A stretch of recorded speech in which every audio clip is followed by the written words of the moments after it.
Weiser. Okay, so first we're going to go to Anthony Dasher, and then we're going to go to Chip Towers. Hey, Jackson, good to see you today, man. Absolutely, you as well.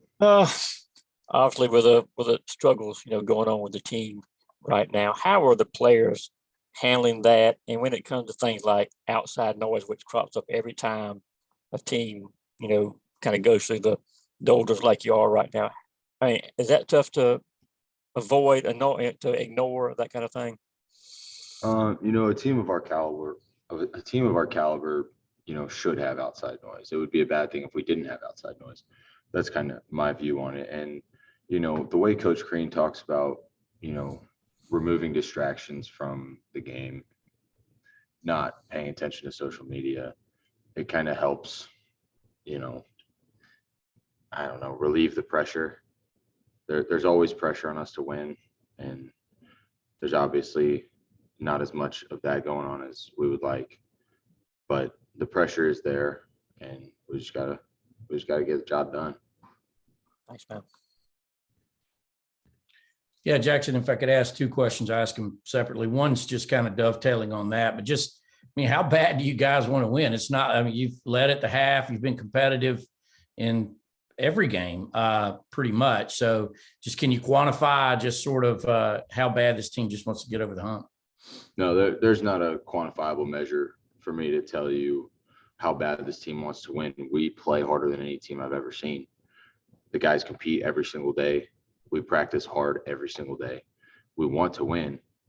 It's just we have 5-6 minute stretches where it falls apart, and that's what we got to get figured out. Yesterday in practice, we had a little stretch of practice where we were falling apart, and that's when guys had to get together and fix it. Like, this is what's happening in the games. We got to locate the issue and solve it. But I can't quantify how bad we want to win because it's high up there. If I could follow up on that, I'm amazed at your stats for drawing charges.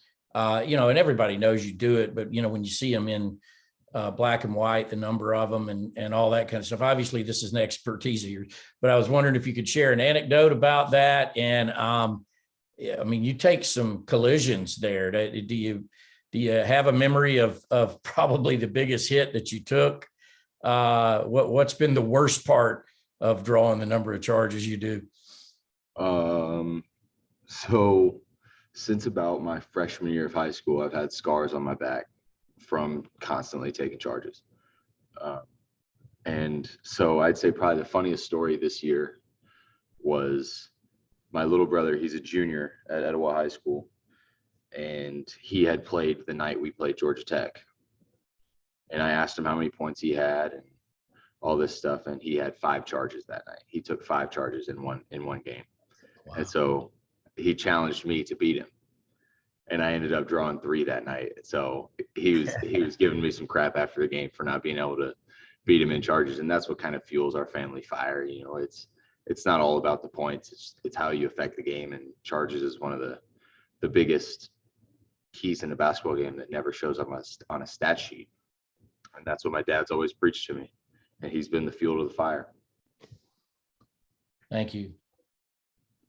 Okay, next we're going to go to Drew Beale and Charles Odom. Hey, Jackson. Looking ahead towards tomorrow night, and kind of looking at some of the stats coming in for Bama. They lead the conference by a pretty big margin in 3-pointers attempted, as I'm sure you guys are well aware. But they only rank, 10th in percentage. I feel like Jaden Shackelford obviously is a big part of what they do. He leads the conference in 3-pointers made. How important is it for you guys to kind of run him off the line and limit his clean looks tomorrow if you want to put yourselves in a good position to win? That's a huge game plan for us, is to limit his touches in general. The dude is an elite scorer. He's an elite shooter. And so just not all out denying him, but definitely not over helping on him in the corners, because if he gets any space, he doesn't even need space to shoot the ball and to shoot the ball efficiently. He's a knockdown shooter. There's a reason he's projected to go, very highly. He's a problem. He's a big factor that we'll have to take care of, but they've got elite level guys 1 through 5. So it's going to be a tough task to run them off the line and ensure that they don't make as many 3-pointers as they want to. Jaxon, I wanted to ask you a question about team building in the era of the transfer portal. You guys have some players with experience, but you don't have a lot of experience playing together. And what has that been like, added into losing a couple of players with knee injuries that were key players? But has it been to find the cohesion? Has it been more difficult on offense or defense to go through so many different lineups as you have, and to have so many players who have, not logged minutes together? That's a great question. But every single year I've been here, it's been a revamped roster. When my freshman year I came in, I was a freshman, and Coach Crean brought in 10 or so new guys. And last year we lost 10 or so new guys, or we gained 10 or so new guys. And then this year with the transfer portal, it's just been absolutely nuts. And to lose PJ and Jalen early in the year, which just brought tons of points, tons of years of experience, hurt us a lot, because they had that veteran leadership, veteran experience that some of our other guys just can't keep up with. And that was a big loss. But I think we've had a great chemistry. The team gets along well. We respond well to each other. There's no bitterness in the locker room. There's cohesion, like you said. There is cohesion there. We just have to produce on the floor. And what has Coach Crean been like, especially this January stretch, when the conference games mean so much? Have you sensed any change in him as the record looks worse? No, he's still as confident as ever, which you have to have. And there's just an urgency in his voice. There's an urgency in everyone's voice that, look, we gotta figure this out. We gotta win basketball games if we're going to do anything special here at Georgia. And so it's a focal point is urgency. It's a focal point is vocal leadership. We've got a lot of stuff to work on, and I feel like we're getting better every single day.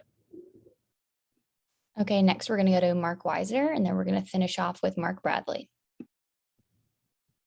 Jaxon, you said I guess vocal leadership is something that you guys need. Did you see that missing when they went on a 24-0 run and then closed out the game, kind of running away with it?